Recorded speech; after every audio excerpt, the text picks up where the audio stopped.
Good morning students. हम लोग chemistry का ये चैप्टर इलेक्ट्रोलिसिस है, ये आज हम लोग स्टार्ट करेंगे। तो देखो, इलेक्ट्रोलिसिस जो चैप्टर है, जो इसके बारे में जो भी कुछ है, ये हम लोग क्लास 8 से पढ़ते आ रहे हैं ना, क्योंकि इलेक्ट्रोलिसिस हम लोग को सभी को पता है, क्योंकि ये सिर्फ अभी नहीं, क्लास 7-8 से भी था। लेकिन इस चैप्टर में थोड़ा और डिटेल्स में दिया हुआ है क्लास 10 में, और कुछ कुछ टॉपिक है वो रिड्यूस भी किया हुआ है। तो हम लोग बेसिक चीज़ से स्टार्ट करेंगे कि इलेक्ट्रोलिसिस है क्या। देखो, इलेक्ट्रोलिसिस बेसिकली तुम्हारा एक इलेक्ट्रिकल प्रोसेस है, मतलब जिस प्रोसेस में with the use of electric current chemical compound decompose किया जाता है। कुछ एक्वास सॉल्यूशन में, एक एक्वास सॉल्यूशन में कोई भी केमिकल कंपाउंड डिकम्पोज किया जाता है, ठीक है, with the use of electric current, electric current के मदद से, उसी को बोला जाता है इलेक्ट्रोलिसिस। तो ये बेसिक सा चीज़ है, ठीक है। देखो, डेफिनेशन लिखा हुआ है बुक में, देखो लिखा हुआ है, it is the process of decomposition of a chemical compound in aqueous solution और in a molten state accompanied by a chemical change by using a direct electric current। मतलब एक डायरेक्ट इलेक्ट्रिक करंट के मदद से कोई भी aqueous solution में अगर कोई भी केमिकल कंपाउंड डिकम्पोज होगा, या तो मोल्टेन स्टेट में या तो एक्वास सॉल्यूशन में, उसी को बोला जाएगा इलेक्ट्रोलिसिस, ठीक है। तो हम लोग यहाँ पे इलेक्ट्रोलिसिस हम लोग क्या करेंगे, प्रोसेस क्या होगा, इलेक्ट्रिक करंट यूज़ किया जाएगा, यूज़ ऑफ इलेक्ट्रिक करंट, ठीक है, इलेक्ट्रिक करंट का मदद लिया जाएगा। नंबर 2 क्या होगा, केमिकल जो कंपाउंड है वो डिकम्पोज होगा, या तो एक्वास सॉल्यूशन में या तो मोल्टेन स्टेट में। मतलब chemical compound will decompose in aqueous solution और इन मोल्टेन स्टेट। तो इसी को हम लोग बोलेंगे क्या, इलेक्ट्रोलिसिस, ठीक है। डेफिनेशन बुक में लिखा हुआ है, हम सिर्फ 2 पॉइंट बता दिए। अच्छा, उसके बाद है देखो इलेक्ट्रोलाइट्स। इलेक्ट्रोलाइट्स किसको बोला जाएगा, इलेक्ट्रोलाइट्स क्या होगा, ये जो केमिकल कंपाउंड जो डिकम्पोज होगा, इसी को बोला जाएगा इलेक्ट्रोलाइट्स, ठीक है। देखो लिखा हुआ है definition, electrolytes are compounds which either in aqueous solution और in molten state allow electric current to pass through them. मतलब जो केमिकल कंपाउंड डिकम्पोज करोगे तुम एक्वास सॉल्यूशन में या मोल्टेन स्टेट में by the use of electric current, वही chemical compound को कहा जाएगा इलेक्ट्रोलाइट्स। मतलब ये बेसिकली एक केमिकल कंपाउंड है, ठीक है, जो इलेक्ट्रोलिसिस प्रोसेस में पार्टिसिपेट करता है, ठीक है। तो इलेक्ट्रोलाइट्स हम लोग क्या लिखेंगे, electrolytes, it is a chemical compound, it is a chemical compound which either in aqueous solution,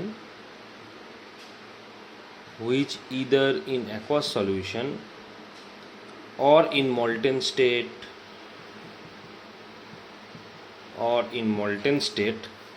allow electric current to pass through them, allow electric current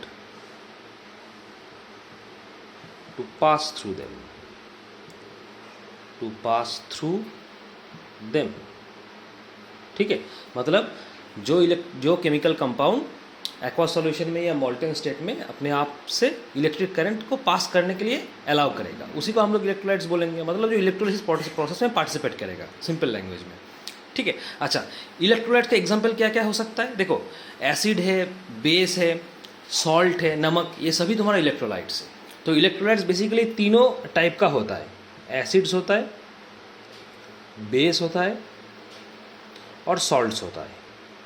तो these are the types of electrolytes, ये तीनों category का electrolytes होता है। Acids भी electrolytes होता है, base भी इलेक्ट्रोलाइट्स होता है, सॉल्ट्स भी इलेक्ट्रोलाइट्स होता है। मतलब क्या हुआ कि एसिड्स, बेस और सॉल्ट, इन तीनों में ही इलेक्ट्रिसिटी पास तुम कर पाओगे। अगर एसिड्स, बेस, सॉल्ट्स तीनों में से किसी को एक्वास सॉल्यूशन में डाला जाएगा या मोल्टेन स्टेट में डाला जाएगा, तो तीनों में ही इलेक्ट्रिक करंट पास होगा। समझ में आ रहा है? अच्छा, तो देखो एग्जाम्पल हम लोग क्या लिखेंगे, एसिड का कुछ एग्जाम्पल ले लो, जैसे मान लो सल्फ्यूरिक एसिड हो सकता है, ठीक है, HCl हो सकता है, HNO3 हो सकता है, और भी एसिड्स है, बहुत एसिड्स है, सब तुम्हारा क्या होगा, एसिड्स, ये हो जाएगा इलेक्ट्रोलाइट्स, ठीक है। अच्छा, उसके बाद जैसे बेस भी बहुत हो सकता है, जैसे कि मान लो NaOH है, सोडियम हाइड्रोक्साइड, उसके बाद मान लो पोटेशियम हाइड्रोक्साइड है, उसके बाद एमोनियम हाइड्रोक्साइड है, और भी बेसिस है, सब तुम्हारा क्या हो जाएगा, इलेक्ट्रोलाइट्स में आ जाएगा, बेस कैटेगरी में। उसके बाद सॉल्ट क्या है, सॉल्ट बेसिकली है एसिड और बेस आपस में जो रिएक्ट करता है, रिएक्ट करके सॉल्ट प्रोड्यूस करता है, ये हम लोग को पता है हर एक को, ठीक है। अच्छा, तो सॉल्ट देखो क्या है, NaCl होगा, सोडियम क्लोराइड ये भी सॉल्ट है। उसके बाद मान लो CuSO4 कॉपर सल्फेट ये भी सॉल्ट है। उसके बाद मान लो लेड ब्रोमाइड PbBr2 ये भी सॉल्ट है, और भी बहुत सारे एग्जाम्पल होगा, ठीक है। ये सब तुम्हारा सॉल्ट का कैटेगरी में आ जाएगा। तो ये हो गया तुम्हारा इलेक्ट्रोलाइट्स, ठीक है। अच्छा, अब देखो ये जो इलेक्ट्रोलाइट्स है ये हम लोग क्या पढ़े कि इलेक्ट्रिसिटी पास करने देगा, ठीक है। ये केमिकल कंपाउंड है जो इलेक्ट्रिसिटी अपने आप को पास करने देगा, या तो एक्वस सॉल्यूशन में या तो मोल्टन स्टेट में, ठीक है। और तीनों कैटेगरी का हम लोग इलेक्ट्रोलाइट्स पढ़ ली, एसिड्स, बेसिस और सॉल्ट। अब देखो इलेक्ट्रोलाइट्स बेसिकली अगर हम कॉन्डक्टिविटी का बात करें, मतलब कितना इलेक्ट्रिसिटी उसको अलाउ करेगा पास करने को, ज़्यादा इलेक्ट्रिसिटी अलाउ करेगा या कम इलेक्ट्रिसिटी अलाउ करेगा, ठीक है। क्योंकि इलेक्ट्रिसिटी तो पास कर सकता है ना इलेक्ट्रोलाइट्स के थ्रू, तो कितना इलेक्ट्रिसिटी पास करेगा, इसको बोला जाता है बेस्ड ऑन कॉन्डक्टिविटी एंड लायबिलिटी, कि कितना इलेक्ट्रिसिटी पास कर सकता है। तो इसके अकॉर्डिंग इलेक्ट्रोलाइट्स दो तरीके का होता है, एक होता है स्ट्रॉन्ग इलेक्ट्रोलाइट मतलब, और दूसरा होता है वीक इलेक्ट्रोलाइट। स्ट्रॉन्ग इलेक्ट्रोलाइट का क्या है, जो ज़्यादा इलेक्ट्रिसिटी पास करेगा। वीक इलेक्ट्रोलाइट क्या है, जो कम इलेक्ट्रिसिटी पास करेगा, ठीक है। तो basically according to conductivity and liability electrolytes are two types, एक होता है स्ट्रॉन्ग इलेक्ट्रोलाइट, दूसरा आता है वीक इलेक्ट्रोलाइट्स, वीक इलेक्ट्रोलाइट्स, ठीक है। ये इलेक्ट्रोलाइट्स का क्लासिफिकेशन हो गया किसके आधार पे, based on conductivity of the electric current, based on conductivity and ability, based on conductivity and ability to pass electric current, ठीक है। ये पूरा हम नहीं लिखे, सिर्फ छोटा लिख दिया, based on conductivity and ability to pass electric current. इसके ऊपर दो तरीके का होता है इलेक्ट्रोलाइट्स, एक होता है स्ट्रॉन्ग इलेक्ट्रोलाइट, एक होता है वीक इलेक्ट्रोलाइट, ठीक है। देखो स्ट्रॉन्ग इलेक्ट्रोलाइट क्या है, स्ट्रॉन्ग इलेक्ट्रोलाइट मतलब अगर इलेक्ट्रोलाइट स्ट्रॉन्ग है तो ये क्या करेगा, ज़्यादा इलेक्ट्रिसिटी अपने आप से पास करने के लिए पास करने अलाउ करेगा, ज़्यादा इलेक्ट्रिसिटी पास होगा स्ट्रॉन्ग इलेक्ट्रोलाइट में, ठीक है। और वीक इलेक्ट्रोलाइट में क्या होगा, ज़्यादा इलेक्ट्रिसिटी पास नहीं कर पाएगा, कम इलेक्ट्रिसिटी पास करेगा, इसलिए ये वीक इलेक्ट्रोलाइट है।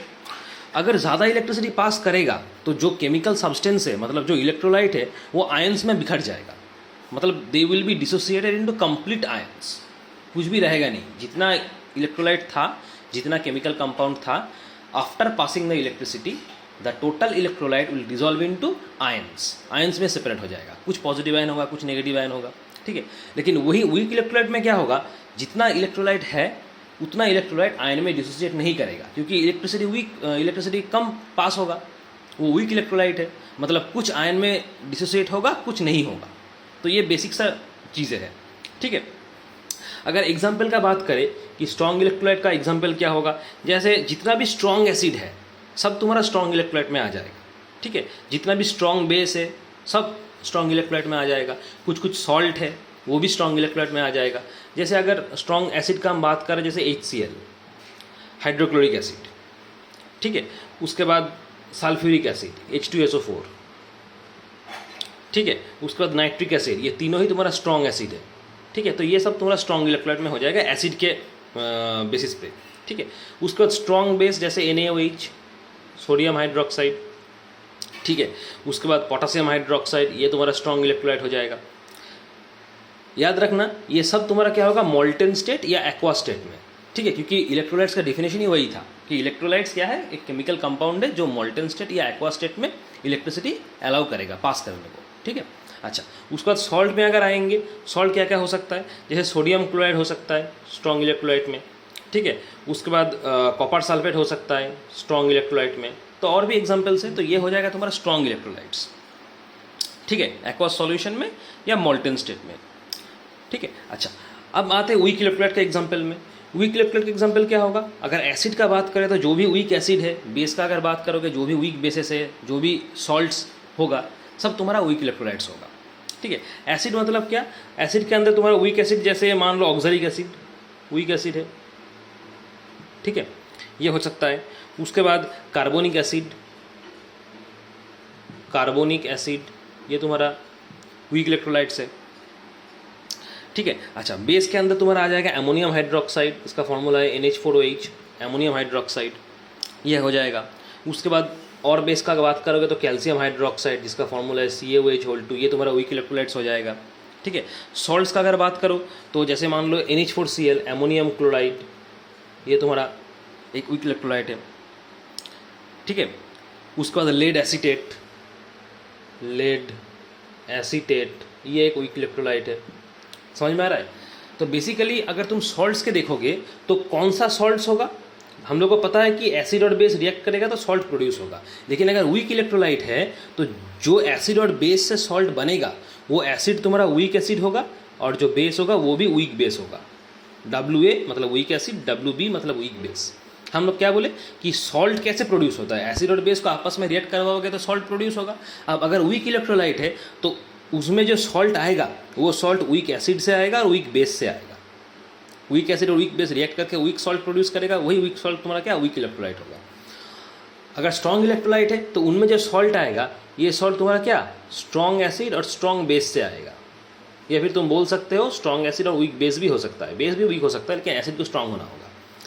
जो सॉल्ट प्रोड्यूस होगा वही तुम्हारा क्या होगा, वही स्ट्रॉन्ग इलेक्ट्रोलाइट्स होगा। मतलब स्ट्रॉन्ग इलेक्ट्रोलाइट्स में जो सॉल्ट होता है वो स्ट्रॉन्ग एसिड और वीक बेस से बनता है। ठीक है। तो ये हो गया तुम्हारा इलेक्ट्रोलाइट्स का क्लासिफिकेशन। ठीक है। अच्छा, तुम लोग का डिफरेंस सिलेबस में नहीं है इसलिए हम डिफरेंस नहीं पढ़ाए। ठीक है। अच्छा, उसके बाद आते हैं एक इलेक्ट्रोलाइट। अच्छा, ऐसा भी तो हो सकता है ना कि जो केमिकल कंपाउंड है, जैसे इलेक्ट्रोलाइट हम लोग पढ़े कि जो केमिकल कंपाउंड एक्वस सॉल्यूशन में या मॉल्टन स्टेट में इलेक्ट्रिसिटी अलाउ करेगा उसी को हम लोग इलेक्ट्रोलाइट बोलेंगे, और जो नहीं करेगा, जो कुछ केमिकल कंपाउंड होगा जो अगर तुम सॉल्यूशन में डालोगे, उसको एक्वा सॉल्यूशन में डालोगे या मॉल्टन स्टेट में डालोगे, वो कभी भी इलेक्ट्रिसिटी को अलाउ नहीं करेगा, कि पास करने के लिए अलाउ नहीं करेगा, तो उसको हम लोग क्या बोलेंगे, उसको बोलेंगे नॉन इलेक्ट्रोलाइट। उसको कहेंगे नॉन इलेक्ट्रोलाइट। मतलब वो क्या करेगा, ये एक केमिकल कंपाउंड है जो कभी भी मॉल्टन स्टेट में और एक्वा स्टेट में इलेक्ट्रिक करंट अपने आप से पास नहीं करने देगा। ठीक है। हम लोग क्या लिखेंगे, do not allow electricity to pass through them, do not allow electricity to pass through them। Electricity pass नहीं करने देगा, मॉल्टन स्टेट और एक्वा स्टेट में इलेक्ट्रिसिटी पास नहीं करने देगा, उसी को हम लोग क्या बोलेंगे, नॉन इलेक्ट्रोलाइट बोलेंगे। मतलब क्या, नॉन इलेक्ट्रोलाइट अगर जो केमिकल कंपाउंड तुम्हारा नॉन इलेक्ट्रोलाइट है वो कभी भी आयंस में सेपरेट नहीं होगा, क्योंकि आयंस में सेपरेट तभी हो सकता है, कैटायंस में, एनायंस में तभी सेपरेट हो सकता है अगर इलेक्ट्रिसिटी उसमें तुम पास कर पाओगे तो नॉन इलेक्ट्रोलाइट में इलेक्ट्रिसिटी पास नहीं कर पाओगे। मतलब क्या, ये जो नॉन इलेक्ट्रोलाइट सब्सटेंस है वो कभी भी आयंस में सेपरेट नहीं होगा, कभी भी आयंस में, मतलब positive ions, negative ions, cations, anions में सेपरेट नहीं कर पाओगे। ठीक है। इसलिए कहा जाता है कि नॉन इलेक्ट्रोलाइट्स में कभी भी आयंस नहीं रहता है। ठीक है। ये सिर्फ मॉलिक्यूल्स फॉर्म में रहेगा, कभी भी आयंस फॉर्म में नहीं रहेगा, क्योंकि आयंस फॉर्म में तभी रह सकता है अगर तुम इलेक्ट्रिसिटी कर पाओगे, पास कर पाओगे तो। इसलिए non electrolyte always exist in molecules form और electrolyte exist in ions form. ठीक है। वो कुछ भी आयन हो सकता है, पॉजिटिव हो सकता है, नेगेटिव हो सकता है, डिपेंड करता है कौन सा इलेक्ट्रोलाइट है इसके ऊपर। ठीक है। अगर बात करें एग्जाम्पल का कि नॉन इलेक्ट्रोलाइट का एग्जाम्पल क्या है, जैसे कि मान लो डिस्टिल्ड वाटर। ठीक है। ये डिस्टिल्ड बहुत इंपॉर्टेंट है, सिर्फ वाटर लिखोगे तो ये नॉन इलेक्ट्रोलाइट नहीं होगा, सिर्फ इलेक्ट्रोलाइट लिखोगे तो वो सिर्फ अगर तुम वाटर लिखोगे तो वो इलेक्ट्रोलाइट हो जाएगा, क्योंकि वाटर में क्या इलेक्ट्रिसिटी पास कर सकता है, हम लोगों को पता है, और H+OH- आयंस होता है ना। तो अगर सिर्फ वाटर लिखोगे तो वो इलेक्ट्रोलाइट है, डिस्टिल्ड वाटर तुम्हारा नॉन इलेक्ट्रोलाइट है। अब डिफरेंस क्या है वाटर और डिस्टिल्ड वाटर में, देखो डिस्टिल्ड वाटर और वाटर में डिफरेंस है, डिस्टिल्ड वाटर जो है उसमें कोई भी मिनरल्स वगैरह नहीं रहता है, जो भी मिनरल्स वगैरह है जो पानी से हम लोगों को मिलता है वो डिस्टिल्ड वाटर में नहीं रहता है, इसलिए इलेक्ट्रिसिटी पास नहीं कर सकता। इलेक्ट्रिसिटी पास करने के लिए आयंस का ज़रूरत है, मिनरल्स का ज़रूरत है, जो डिस्टिल्ड वाटर में नहीं रहता है। डिस्टिल्ड वाटर मतलब क्या, जो लेबोरेटरी में यूज़ होता है, हम लोग लेबोरेटरी में जो एक्सपेरिमेंट करते हैं उसमें जो पानी यूज़ होता है उसको डिस्टिल्ड वाटर कहा जाता है। तो वो डिस्टिल्ड वाटर तुम्हारा इलेक्ट्रिसिटी कैरी नहीं कर सकता, क्योंकि मिनरल्स आर एब्सेंट। ठीक है। और हम लोग जो घर में जो पानी पीते हैं वो तुम्हारा नॉर्मल वाटर है, वो इलेक्ट्रिसिटी पास कर सकता है। ठीक है। अच्छा, तो नॉर्मल वाटर हो जाएगा तुम्हारा इलेक्ट्रोलाइट, डिस्टिल्ड वाटर हो जाएगा नॉन इलेक्ट्रोलाइट। और एग्जांपल क्या है, जैसे अल्कोहल। ठीक है, ये भी नॉन इलेक्ट्रोलाइट है।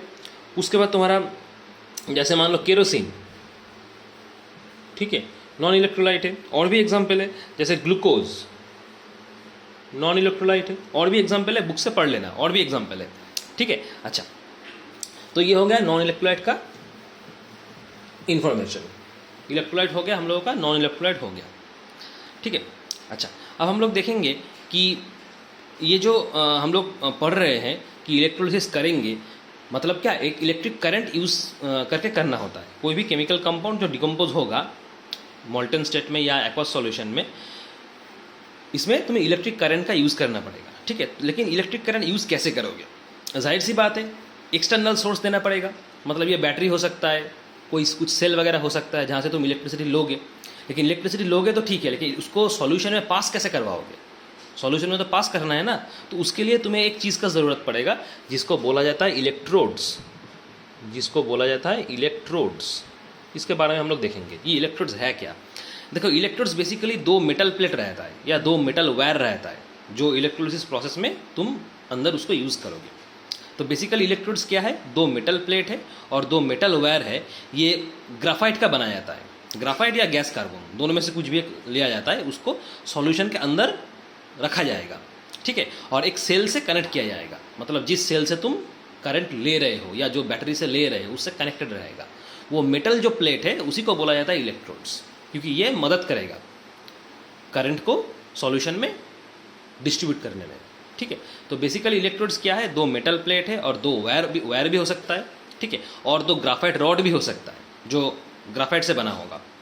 इसको इलेक्ट्रोलाइट के अंदर, मतलब केमिकल कंपाउंड के अंदर इमर्स किया रहेगा, मतलब डुबाया रहेगा, डुबा के रखोगे तुम, जिससे करंट एंटर करेगा, जिसके थ्रू से करंट इलेक्ट्रोलाइट में फैलेगा, ठीक है। और तुम्हारा जो पर्पस है वो पर्पस सेटिस्फाई होगा, तो उसी को कहा जाता है इलेक्ट्रोड्स। तो इसमें हम लोग क्या लिखेंगे? इलेक्ट्रोड्स बेसिकली क्या है? दो मेटल प्लेट है, टू मेटल प्लेट्स और वायर्स। प्लेट भी हो सकता है, वायर्स भी हो सकता है, दो मेटल प्लेट और वायर्स, और ग्राफाइट रॉड्स जो ग्राफाइट से बना होगा, और ग्राफाइट रॉड्स और गैस कार्बन रॉड्स, ये भी हो सकता है, गैस कार्बन भी हो सकता है, और गैस कार्बन रॉड्स, ठीक है। इसको इलेक्ट्रोलाइट के अंदर डुबा के रखना पड़ेगा, शुड बी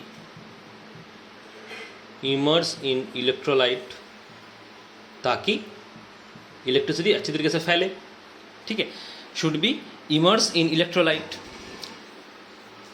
ठीक है, थ्रू व्हिच, जिसके मदद से करंट इलेक्ट्रोलाइट में फैलेगा, थ्रू व्हिच इलेक्ट्रिसिटी एंटर्स, और ऐसे लिख सकते हो कि electric current enters, electric current enters and leaves the cell. Enter करेगा और सेल से निकल भी जाएगा, मतलब इलेक्ट्रोलाइटिक सेल जो तुम यूज़ कर रहे हो, ठीक है। इसी को बोला जाएगा इलेक्ट्रोड्स। तो ये बेसिकली करता क्या है? ये इलेक्ट्रिसिटी फैलने में मदद करता है। सॉल्यूशन में, इलेक्ट्रोलाइट में जो इलेक्ट्रिसिटी फैलने में मदद करता है इलेक्ट्रोड्स, बेसिकली मेटल का बना होता है। प्लेट हो सकता है, मेटल प्लेट, मेटल वायर हो सकता है, graphite rod, gas carbon rod भी हो सकता है, ठीक है। अब डिपेंड करता है इलेक्ट्रोलाइट कितने तरीके का इलेक्ट्रोलाइट होता है। देखो, दो तरीके का इलेक्ट्रोलाइट होता है, एक को बोला जाता है एनोड, दूसरे को बोला जाता है कैथोड, ठीक है। एक होता है एनोड, दूसरा होता है कैथोड। एनोड क्या है? एनोड तुम्हारा क्या है? पॉजिटिव एंड है। पॉजिटिव एंड मतलब क्या? देखो, बैटरी का या सेल का जिससे तुम एक्सटर्नल सोर्स से करंट लोगे, उसका दो पार्ट होता है, एक होता है पॉजिटिव पार्ट, एक होता है नेगेटिव पार्ट। मतलब एनोड तुम्हारा वो इलेक्ट्रोलाइट है, एनोड तुम्हारा वो इलेक्ट्रोड है जो पॉजिटिव पार्ट से जुड़ा रहेगा, बैटरी का पॉजिटिव पार्ट से, मतलब पॉजिटिव आयन प्रोड्यूस करेगा। ये समझ में आ रहा है? उसी को बोला जाता है एनोड। तो हम लोग क्या लिखेंगे कि ये एक ऐसा इलेक्ट्रोड है जो बैटरी का पॉजिटिव टर्मिनल से या बैटरी का पॉजिटिव एंड से जुड़ा रहेगा, उसी को हम लोग क्या बोलेंगे? एनोड बोलेंगे। और ये पॉजिटिव आयन प्रोड्यूस करेगा, ठीक है। उसके बाद कैथोड क्या होगा? कैथोड तुम्हारा बैटरी का क्या? नेगेटिव एंड से जुड़ा रहेगा। कैथोड तुम्हारा बैटरी का नेगेटिव एंड से जुड़ा रहेगा, मतलब नेगेटिव टर्मिनल से जुड़ा रहेगा और नेगेटिव आयन प्रोड्यूस करेगा, उसी को हम लोग बोलेंगे कैथोड। समझ में आ रहा है? उसी को हम लोग क्या बोलेंगे? कैथोड बोलेंगे। क्योंकि हर एक देखना, बैटरी का दो एंड होता है। अगर मान लो कि ये एक बैटरी है, ऐसा अगर बैटरी है, ठीक है, तो इसका देखो दो एंड होता है ना, एक पॉजिटिव एंड, एक नेगेटिव एंड, ठीक है। सेल क्या है, अगर मोर देन वन बैटरी तुम एक साथ जोड़ोगे, ऐसे करके मोर देन वन बैटरी एक साथ जोड़ोगे तो उसको हम लोग क्या बोलेंगे, सेल बोलेंगे, ठीक है। तो बेसिकली सेल ऐसा होता है, ऐसा हम लोग ऐसा सिंबल यूज़ करते हैं, है ना, इसको सेल कहा जाता है, इसको सेल कहा जाता है। जो बड़ा वाला है ये पॉजिटिव है, जो छोटा वाला ये नेगेटिव है, बड़ा वाला पॉजिटिव, छोटा वाला नेगेटिव, इस तरीके से होता है। समझ में आ रहा है? अच्छा, तो ये हो गया तुम्हारा एनोड का और कैथोड का इन्फॉर्मेशन। जब करंट तुम पास करवाओगे, ठीक है, करंट तुम पास करवाओगे, मतलब स्विच ऑन करोगे तो करंट पास होगा। तो ये जो इलेक्ट्रिसिटी फ्लो कर रहा है, किस लिए फ्लो कर रहा है बोलो तो, due to the presence of electrons, electron के मदद से इलेक्ट्रॉन फ्लो कर रहा है एनोड से कैथोड तक। जब तुम स्विच ऑन करोगे तो इलेक्ट्रॉन्स फ्लो करेगा एनोड से कैथोड तक, ठीक है, इलेक्ट्रॉन्स फ्लो करेगा एनोड से कैथोड तक। इसको बोला जाता है तुम्हारा क्या, मैकेनिज्म। मेन मैकेनिज्म क्या है ये हम थोड़ा शॉर्ट में बता दे रहे हैं। जब भी तुम स्विच ऑन करोगे इलेक्ट्रोलाइसिस प्रोसेस में, बैटरी को प्लग करके स्विच जब तुम ऑन करोगे तो इलेक्ट्रॉन्स फ्लो करेगा एनोड से कैथोड तक, एनोड से कैथोड तक फ्लो करेगा, ठीक है। मतलब कैथोड में क्या होगा, नेगेटिव इलेक्ट्रोड क्रिएट होगा, कैथोड बिकम नेगेटिव इलेक्ट्रोड, ठीक है। इलेक्ट्रॉन्स एंटर करेगा, ठीक है, इलेक्ट्रोलाइट के मदद से, एंड एनोड हो जाएगा क्या, पॉजिटिव इलेक्ट्रोड, जहाँ पे इलेक्ट्रॉन्स क्या एंटर करके बाहर निकल जाएगा। तो इस तरीके से फ्लो चलता रहेगा। समझ में आ रहा है? अच्छा, इसका भी डिफरेंस है कैथोड का और एनोड का। बेसिकली एनोड तुम्हारा पॉजिटिव इलेक्ट्रोड है क्योंकि बैटरी का पॉजिटिव एंड से जुड़ा रहेगा, कैथोड तुम्हारा नेगेटिव इलेक्ट्रोड है क्योंकि ये बैटरी का नेगेटिव एंड से जुड़ा रहेगा, ठीक है। अच्छा, और डिफरेंस क्या लिख सकते हो कि एनोड तुम्हारा एक ऑक्सीडाइजिंग इलेक्ट्रोड है क्योंकि ये ऑक्सीडेशन में मदद करता है, और कैथोड तुम्हारा क्या है, एक रिड्यूसिंग इलेक्ट्रोड है जो रिडक्शन में मदद कर सकता है, ठीक है। तो ये दो डिफरेंस पढ़ लो, कि जो भी डिफरेंस तुम लोग का सिलेबस में है नहीं फिर भी हम बता दिए, ठीक है। अच्छा, उस पर हम लोग पढ़ेंगे आयंस, क्योंकि इलेक्ट्रोलिसिस प्रोसेस में बेसिकली जो प्रोड्यूस होता है आयंस प्रोड्यूस होता है, ठीक है। तो देखो आयंस पढ़ेंगे, ये सब कुछ तुम लोग का सिलेबस में था पहले से ही, फिर से दिया हुआ है। अच्छा, आयंस क्या है, आयंस मतलब क्या, चार्ज स्पीसीज। कोई भी स्पीसीज के ऊपर अगर चार्ज रहेगा, या तो पॉजिटिव चार्ज हो सकता है या तो नेगेटिव चार्ज हो सकता है, उसी को हम लोग तुम्हारा आयंस बोलेंगे। तो बेसिकली ये क्या है, ये एक एटम्स है या फिर ग्रुप ऑफ एटम्स है जो पॉजिटिव चार्ज या नेगेटिव चार्ज कैरी करता है, मतलब कुछ चार्ज कैरी करेगा, या तो पॉजिटिव चार्ज या तो नेगेटिव चार्ज, उसी को हम लोग बोलेंगे आयंस, ठीक है। तो हम लोग क्या लिखेंगे, ये लिखेंगे एटम्स और ग्रुप ऑफ एटम्स, एटम्स या group of atoms which carry a positive और नेगेटिव चार्ज, या तो पॉजिटिव चार्ज या तो नेगेटिव चार्ज कैरी करेगा एटम्स और group of atoms. Group of atoms मतलब क्या, बहुत सारा एटम्स एक साथ टुगेदर, ठीक है, या तो पॉजिटिव चार्ज कैरी करेगा या तो नेगेटिव चार्ज कैरी करेगा, जिसको हम लोग क्या बोलेंगे, आयंस बोलेंगे। तो आयंस भी दो तरीका का हो सकता है इलेक्ट्रोड की तरह, एक होता है पॉजिटिव आयंस, एक होता है पॉजिटिव आयंस, ठीक है, एक होता है पॉजिटिव आयंस, दूसरा होता है नेगेटिव आयंस, पॉजिटिव आयंस और दूसरा होता है तुम्हारा क्या, नेगेटिव आयंस। पॉजिटिव आयंस का दूसरा नाम क्या है, कैटायंस, और नेगेटिव आयंस का दूसरा नाम क्या है, एनायंस, ठीक है। पॉजिटिव आयंस मतलब क्या, जो पॉजिटिव चार्ज कैरी करता है, पॉजिटिव आयंस मतलब क्या, जो पॉजिटिव चार्ज कैरी करता है उसको कैटायंस बोलेंगे, ये पॉजिटिव चार्ज कैरी करेगा। और एनायंस और नेगेटिव आयंस मतलब क्या, ये नेगेटिव चार्ज कैरी करता है, इसलिए इसको नेगेटिव आयंस और एनायंस बोलेंगे। समझ में आ रहा है? अच्छा, इसका डिफरेंस देखो तुम लोग का सिलेबस में है पॉजिटिव आयंस और नेगेटिव आयंस का, तो हम बता दे रहे हैं, देखो पॉइंट आउट करके। पहले कैटायंस अगर क्या होगा, तुम क्या लिखोगे, कैटायंस और एनायंस कैटायंस और एनायंस के बीच में डिफरेंस। कैटायंस क्या करेगा, पॉजिटिव चार्ज कैरी करेगा, या पॉजिटिवली चार्ज आयंस है। एनायंस क्या करेगा, नेगेटिव चार्ज कैरी करेगा, मतलब नेगेटिवली चार्ज आयंस है, ठीक है। अच्छा, कैटायंस क्या करता है, तुम्हारा पॉजिटिव चार्ज कैरी करता है, ठीक है ना, इसलिए इसको पॉजिटिवली चार्ज आयंस बोला जाता है।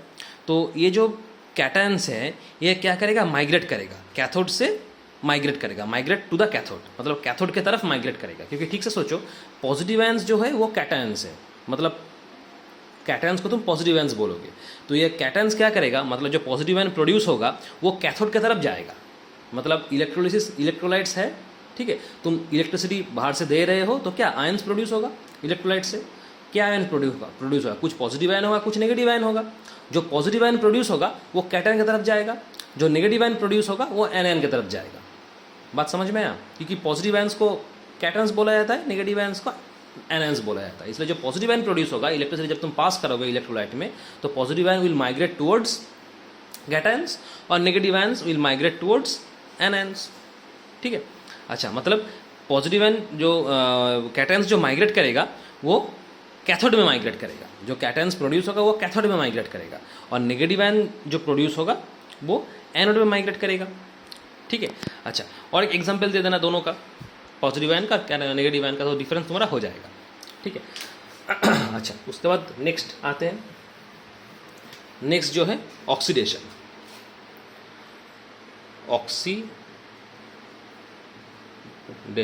देखो ऑक्सीडेशन क्या है? ऑक्सीडेशन बेसिकली एक इलेक्ट्रॉनिक कॉन्सेप्ट है जो इलेक्ट्रोलिसिस से जुड़ा हुआ है, इस इलेक्ट्रोलिसिस चैप्टर से ही जुड़ा हुआ है। ऑक्सीडेशन बेसिकली क्या है? एक इलेक्ट्रॉनिक कॉन्सेप्ट है जिसमें एक इलेक्ट्रॉन ट्रांसफर होता है। कैसे ट्रांसफर होगा? ये एक प्रोसेस है जिस प्रोसेस में कोई एक एटम या कोई एक आयन इलेक्ट्रॉन लूज करता है, मतलब इलेक्ट्रॉन छोड़ना पड़ता है उसको। मतलब क्या? वो इलेक्ट्रॉन किसी को दे देगा, मतलब खुद इलेक्ट्रॉन क्या लॉस करेगा। वो एटम भी हो सकता है, आयन भी हो सकता है। ये प्रोसेस को ही बोला जाता है ऑक्सीडेशन। ठीक है, मतलब ये बेसिकली एक प्रोसेस है, process in which an atom और आयन लॉसेस इलेक्ट्रॉन्स। अब एक इलेक्ट्रॉन भी लॉस कर सकता है, एक से ज़्यादा इलेक्ट्रॉन भी लॉस कर सकता है, बट लॉस करेगा, छोड़ेगा इलेक्ट्रॉन्स, मतलब किसी को देगा, उसी को बोला जाएगा ऑक्सीडेशन, प्रोसेस को बोला जाएगा ऑक्सीडेशन। ठीक है, मतलब ये एक केमिकल प्रोसेस है जिसमें एटम और आयन इलेक्ट्रॉन लॉस कर सकता है। तो ये पहला डेफिनेशन हो गया ऑक्सीडेशन का। दूसरा डेफिनेशन क्या है? दो डेफिनेशन है ऑक्सीडेशन का। एक एटम और आयन जब इलेक्ट्रॉन लॉस करेगा या गेन करेगा, इसके ऊपर एक ऑक्सीडेशन का डेफिनेशन है। दूसरा वाला डेफिनेशन है ऑक्सीजन के ऊपर, मतलब अगर ऑक्सीडेशन प्रोसेस का बात कर रहे हो तुम, तो इसमें क्या ऑक्सीजन ऐड होगा, या तो ऑक्सीजन ऐड होगा या तो हाइड्रोजन निकलेगा। तो ये दूसरा वाला डेफिनेशन हो गया ऑक्सीडेशन का। ये एटम के ऊपर है। पहला वाला जैसे आयंस और, तो दूसरा वाला डेफिनेशन हम लोग क्या लिखेंगे कि ये केमिकल प्रोसेस है, ये केमिकल प्रोसेस है जिसमें या तो ऑक्सीजन ऐड होगा, ठीक है, या तो हाइड्रोजन निकलेगा। इन विच एडिशन ऑफ ऑक्सीजन और रिमूवल ऑफ हाइड्रोजन, या तो ऑक्सीजन ऐड होगा या तो हाइड्रोजन निकलेगा। तो ये दो डेफिनेशन हो गया ऑक्सीडेशन का। अगर एटम और आयन तुम देख रहे हो कि लूज कर रहा है या गेन कर रहा है, उसके ऊपर ऑक्सीडेशन का ये डेफिनेशन हो गया। और या तो ऑक्सीजन एटम ऐड हो रहा है या हाइड्रोजन एटम निकल रहा है, उसके ऊपर ऑक्सीडेशन का ये डेफिनेशन हो गया। तो दो डेफिनेशन है। एग्जाम्पल देखो, तो पहले वाले का एग्जाम्पल, पहला वाला डेफिनेशन का एग्जाम्पल क्या होगा? एटम और आयन लॉस होगा, एटम और आयन इलेक्ट्रॉन लॉस करेगा। ठीक है, तो मान लो एक जिंक एटम है, ठीक है, जिंक का कितना वैलेंसी होता है? +2, 2 +2 वैलेंसी होता है जिंक का। ठीक है, तो ये क्या करेगा? 2 इलेक्ट्रॉन लॉस कर देगा, करके क्या जिंक 2+ में कन्वर्ट हो जाएगा। मतलब क्या, अभी ये जो जिंक 2+ एटम है इसमें 2 इलेक्ट्रॉन कम है, क्योंकि ऑलरेडी तो 2 इलेक्ट्रॉन छोड़ दिया ना जिंक एटम। समझ में आ रहा है? अच्छा, और क्या हो सकता है? जैसे मान लो सोडियम, सोडियम का वैलेंसी कितना है? +1, मतलब सोडियम मैक्सिमम 1 इलेक्ट्रॉन छोड़ सकता है। तो सोडियम 1 इलेक्ट्रॉन छोड़ देगा, 1 इलेक्ट्रॉन छोड़ देगा और सोडियम प्लस में कन्वर्ट हो जाएगा। मतलब सोडियम प्लस मतलब क्या, इसमें 1 इलेक्ट्रॉन शॉर्ट है, इसलिए एक ठो पॉजिटिव चार्ज है। इसमें 2 इलेक्ट्रॉन शॉर्ट है, इसलिए इसमें 2 ठो पॉजिटिव चार्ज है। समझ में आ रहा? तो इसको बोला जाएगा ऑक्सीडेशन। ये पहले वाले का डेफिनेशन हो गया। ठीक है, अच्छा दूसरा वाला क्या था? दूसरा वाला था तुम्हारा डेफिनेशन, या तो ऑक्सीजन ऐड होगा या तो हाइड्रोजन निकलेगा। तो ऑक्सीजन कैसे ऐड होगा? एलिमेंट में ऑक्सीजन ऐड होगा। मान लो एक कार्बन है, ये एक एलिमेंट है, इसमें ऑक्सीजन ऐड हो रहा है, तो क्या प्रोड्यूस होगा? CO2, कार्बन डाइऑक्साइड प्रोड्यूस होगा। तो ये तुम्हारा क्या ऑक्सीडेशन प्रोसेस है, क्योंकि एलिमेंट में ऑक्सीजन ऐड हो रहा है, एडिशन ऑफ ऑक्सीजन है। उसके बाद मान लो मैग्नीशियम है, इसमें तुम ऑक्सीजन ऐड करोगे, बैलेंस करने के लिए 2 mg लेना पड़ेगा। तो ये क्या प्रोड्यूस होगा? 2 MgO, मतलब मैग्नीशियम में ऑक्सीजन ऐड हो गया, मतलब ये भी तुम्हारा ऑक्सीडेशन है 2 नंबर डेफिनेशन के हिसाब से। ये एग्जाम्पल है, ठीक है, एडिशन ऑफ ऑक्सीजन। और क्या था? या तो ऑक्सीजन ऐड होगा या तो हाइड्रोजन निकलेगा। तो देखो और एक तो टाइप हो जाएगा, ये तो ऑक्सीजन ऐड दिखा दिया, अगर हाइड्रोजन निकलेगा उसी को भी तो ऑक्सीडेशन बोला जाएगा ना by the definition.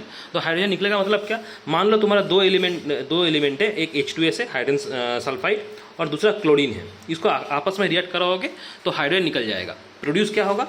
Hydrochloric acid plus sulphur. अब बात है कैसे निकल रहा है। देखो H2S में क्या था? 2 हाइड्रोजन था, 1 सल्फर था। क्लोरीन में क्या था? 2 क्लोरीन था। ठीक है, अब देखो 1 हाइड्रोजन ये वाला निकल जाएगा, तो प्रोड्यूस क्या होगा तुम्हारा? HCl, ये H और ये Cl लेके HCl प्रोड्यूस हो जाएगा, ठीक है। और ये सल्फर ऐसे रहेगा, मतलब यहाँ पे HCl निकल रहा है, देखो HCl निकल जा रहा है, देखो H2S मतलब क्या, 2 हाइड्रोजन 1 सल्फर था, क्लोरीन मतलब 2 क्लोरीन था। अब तुम्हारा एक HCl निकल जाएगा, मतलब ये वाला हाइड्रोजन और ये वाला क्लोरीन निकल गया, HCl प्रोड्यूस क्या हुआ HCl, मतलब क्या HCl और सल्फर। समझ में आ रहा है? तो इस तरीके से ये होता है। तो इसी को हम लोग क्या बोलेंगे, ऑक्सीडेशन बोलेंगे, क्योंकि हाइड्रोजन निकल रहा है बाहर। समझ में आ रहा है? मतलब इसको हम लोग बोलेंगे कि हाइड्रोजन सल्फाइड ऑक्सीडाइज हो रहा है, किसमें, सल्फर में ऑक्सीडाइज हो रहा है। क्योंकि देखो H2S में पहले क्या हाइड्रोजन था, अभी जो प्रोड्यूस हुआ उसमें देखो सिर्फ सल्फर है, हाइड्रोजन गायब। मतलब क्या, H2S सल्फर में ऑक्सीडाइज हो गया है by the loss of hydrogen, ठीक है। तो इस तरीके से इसको रिप्रेजेंट किया जाता है। समझ में आया बात? अच्छा, तो ये हो गया तुम्हारा ऑक्सीडेशन वाला पार्ट, ठीक है। अब कुछ कुछ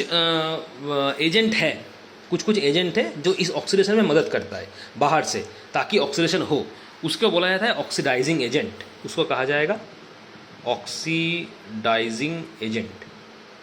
ये ऑक्सीडाइजिंग एजेंट है क्या? ऑक्सीडाइजिंग एजेंट बेसिकली एक सब्सटेंस है जो ऑक्सीडाइज करता है, या तो इलेक्ट्रॉन लॉस करवाएगा, ठीक है, या तो ऑक्सीजन ऐड करवाएगा, या तो हाइड्रोजन को रिमूव करवाएगा। मतलब बेसिकली ऑक्सीडेशन प्रोसेस में हेल्प करेगा, उसको बूस्ट अप करेगा, उस एजेंट को मदद करेगा, उसी को बोला जाएगा ऑक्सीडाइजिंग एजेंट, ठीक है। बहुत एग्जाम्पल है, जैसे मान लो ऑक्सीजन है, ये एक ऑक्सीडाइजिंग एजेंट है, ठीक है। उसके बाद क्लोरीन है, ये एक ऑक्सीडाइजिंग एजेंट है। ये दो बेसिकली तुम्हारा क्या है, ऑक्सीडाइजिंग एजेंट कहा जाएगा। समझ में आ रहा है? अच्छा, और क्या हो सकता है? ये तो बेसिकली हम बता दिए कि ऑक्सीडाइजिंग एजेंट है क्या। अगर डिटेल्स में हम लोग देखेंगे कि ऑक्सीडाइजिंग एजेंट का एग्जांपल क्या हो सकता है, देखो ऑक्सीडाइजिंग एजेंट सॉलिड भी हो सकता है, लिक्विड भी हो सकता है, गैस भी हो सकता है, ठीक है। ये जो ऑक्सीडाइजिंग एजेंट हम लोग पढ़े अभी ऑक्सीडाइजिंग एजेंट, ये ऑक्सीडाइजिंग एजेंट सॉलिड भी हो सकता है, लिक्विड भी हो सकता है, गैस भी हो सकता है। हर एक का अलग अलग एग्जाम्पल है, ठीक है। अगर सॉलिड्स का बात करें तो ऑक्सीडाइजिंग एजेंट एग्जाम्पल क्या हुआ, manganese dioxide MnO2, manganese dioxide MnO2, ये एक बहुत स्ट्रॉन्ग ऑक्सीडाइजिंग एजेंट है, ठीक है। उसके बाद रेड लेड,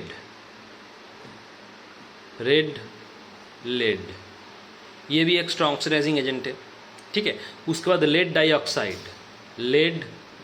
डाइऑक्साइड, जिसका फॉर्मूला तुम्हारा है PbO2, लेड डाइऑक्साइड, ये भी एक स्ट्रॉन्ग ऑक्सीडाइजिंग एजेंट है सॉलिड के फॉर्म में, ठीक है। अच्छा, बात करते हैं लिक्विड के। लिक्विड का अगर बात करें तो देखो सबसे पहले जो आएगा ऑक्सीडाइजिंग एजेंट में लिक्विड कैटेगरी में, वो होगा हाइड्रोजन पैरोक्साइड H2O2, इसका नाम है हाइड्रोजन पैरोक्साइड, ठीक है। उसके बाद जिसका नाम आएगा वो होगा कंसनट्रेटेड नाइट्रिक एसिड, ठीक है। सिर्फ नाइट्रिक एसिड नहीं, कंसनट्रेटेड नाइट्रिक एसिड, ये CONC मतलब कंसनट्रेटेड, पूरा हम नहीं लिखे कंसनट्रेटेड स्पेलिंग करके, CONC मतलब कंसनट्रेटेड नाइट्रिक एसिड, ठीक है। उसके बाद कंसनट्रेटेड सल्फ्यूरिक एसिड, ये सब तुम्हारा आएगा क्या, लिक्विड में, जो कि बहुत ही स्ट्रॉन्ग ऑक्सीडाइजिंग एजेंट है, ठीक है। अच्छा, उसके बाद bromine Br2, strong oxidising agent. आते हैं गैस में। गैस में क्या क्या स्ट्रॉन्ग ऑक्सीडाइजिंग एजेंट है, जैसे गैस को अभी पढ़ा है, ऑक्सीजन पढ़ा है ना, जब ऑक्सीडाइजिंग एजेंट पहले बताए, ऑक्सीजन एग्जाम्पल पढ़ाए थे, तो ऑक्सीजन तुम्हारा हो जाएगा पहला गैस में, जो कि स्ट्रॉन्ग ऑक्सीडाइजिंग एजेंट है। और एक तो बोले थे क्लोरीन, गैस में स्ट्रॉन्ग ऑक्सीडाइजिंग एजेंट है। उसके बाद जैसे मान लो और भी है, जैसे ओजोन, ये भी स्ट्रॉन्ग ऑक्सीडाइजिंग एजेंट है, तो ये सब गैस में आ जाएगा। समझ में आया? अच्छा, तो ऑक्सीडेशन जैसा है वैसे दूसरा प्रोसेस और एक तो भी है, उसको बोला जाता है रिडक्शन। जैसा ऑक्सीडेशन एक प्रोसेस हो गया, रिडक्शन भी एक प्रोसेस है। रिडक्शन क्या है, ऑक्सीडेशन का उल्टा। ऑक्सीडेशन में क्या हो रहा था, ऑक्सीजन ऐड हो रहा था या तो हाइड्रोजन निकल रहा था, तो रिडक्शन इसका उल्टा होगा। इसमें क्या होगा, ऑक्सीजन निकलेगा या तो हाइड्रोजन ऐड होगा, मतलब जो ऑक्सीडेशन है उसका उल्टा है एकदम तुम्हारा क्या है, रिडक्शन। तो रिडक्शन में होता क्या है, या तो ऑक्सीजन निकलेगा, रिमूवल ऑफ ऑक्सीजन, और क्या होगा, हाइड्रोजन ऐड होगा, और एडिशन ऑफ हाइड्रोजन,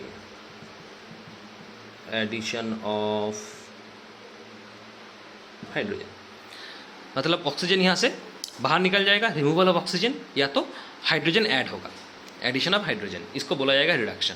एग्जाम्पल पढ़ लेते हैं, जैसे पहले वाले का, मतलब जहाँ पे ऑक्सीजन निकल रहा है बाहर, ऐसा एग्जाम्पल देखो। जैसे कि मान लो यहाँ पे होता क्या है, बेसिकली ऑक्साइड रहता है, ऑक्सीजन बाहर निकलेगा ना, मतलब जो इलेक्ट्रोलाइट होगा उसमें ऑक्सीजन होना चाहिए, नहीं तो निकलेगा कैसे बाहर। तो जो इलेक्ट्रोलाइट है उसमें ऑक्सीजन अगर है उसको कहा जाता है ऑक्साइड, ठीक है। ये एक दूसरे एलिमेंट से रिएक्ट करवाओगे तुम, क्या होगा, ऑक्सीजन बाहर निकल जाएगा, जो प्रोड्यूस होगा वो मेटल प्रोड्यूस होगा। ये बेसिक रिएक्शन है, क्योंकि ऑक्सीजन बाहर निकलेगा तो उसको हम लोग क्या बोलेंगे, उस प्रोसेस को रिडक्शन बोलेंगे। तो ऑक्सीजन अगर इलेक्ट्रोलाइट से बाहर निकल रहा है, मतलब क्या इलेक्ट्रोलाइट में पहले से ही ऑक्सीजन था। तो अगर इलेक्ट्रोलाइट में ऑक्सीजन रहता है, मतलब कोई भी एलिमेंट में अगर ऑक्सीजन रहता है, उसको हम लोग बोलेंगे ऑक्साइड, ये तो पता है।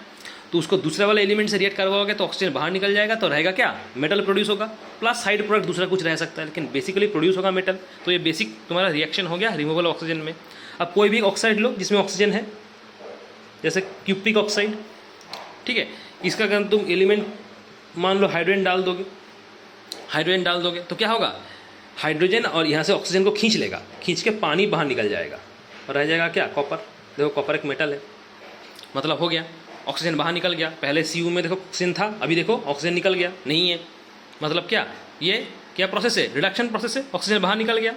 और एक एग्जाम्पल लो, जैसे जिंक ऑक्साइड, इसको तुम कार्बन से रिएक्ट करवाओ, ऐसे करोगे तो कार्बन क्या करेगा, ऑक्सीजन को खींच के बाहर निकाल लेगा, मतलब कार्बन मोनोऑक्साइड प्रोड्यूस होगा और जिंक ऐसे मिलेगा तुमको पड़ा हुआ, मतलब जिंक ऑक्साइड में ऑक्सीजन था, अभी देखो ऑक्सीजन बाहर निकल गया, कार्बन खींच लिया उसको, मतलब क्या, ये भी एक तुम्हारा रिडक्शन प्रोसेस है, ठीक है, समझ में आ रहा है। अच्छा, दूसरा वाला कैटेगरी का एग्जांपल लेंगे, नंबर 2 का। नंबर 2 क्या था, addition of hydrogen, hydrogen add होगा।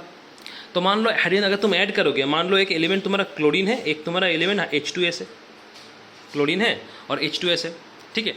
अगर हाइड्रोजन ऐड हो रहा है मतलब क्या, इस क्लोरीन में देखो पहले से हाइड्रोजन नहीं था, लेकिन अभी हाइड्रोजन ऐड होकर तुम्हें प्रोडक्ट मिलेगा, क्या मिलेगा, 2 H2S में से एक यहाँ पे 2 H2S है, मतलब 2 हाइड्रोजन एक ऑक्सीजन है, एक हाइड्रोजन तुम्हारा क्लोरीन से रिएक्ट करेगा। तो एक हाइड्रोजन अगर क्लोरीन से रिएक्ट करेगा तो क्या प्रोड्यूस होगा, 2HCl प्रोड्यूस होगा, और एक हाइड्रोजन यहाँ पे रह जाएगा, ठीक है, मतलब क्या होगा, सल्फर हो जाएगा।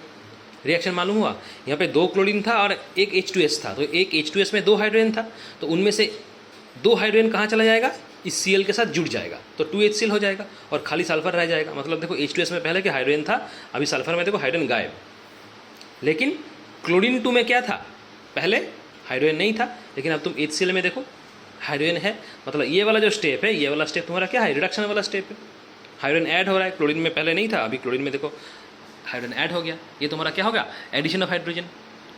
समझ में आ रहा है, ठीक है। अच्छा, तो ये होगा तुम्हारा रिडक्शन वाला प्रोसेस। तो देखो जैसे ऑक्सीडाइजिंग एजेंट हम लोग पढ़े, वैसे रिड्यूसिंग एजेंट्स भी है जो रिडक्शन में मदद करता है, ठीक है।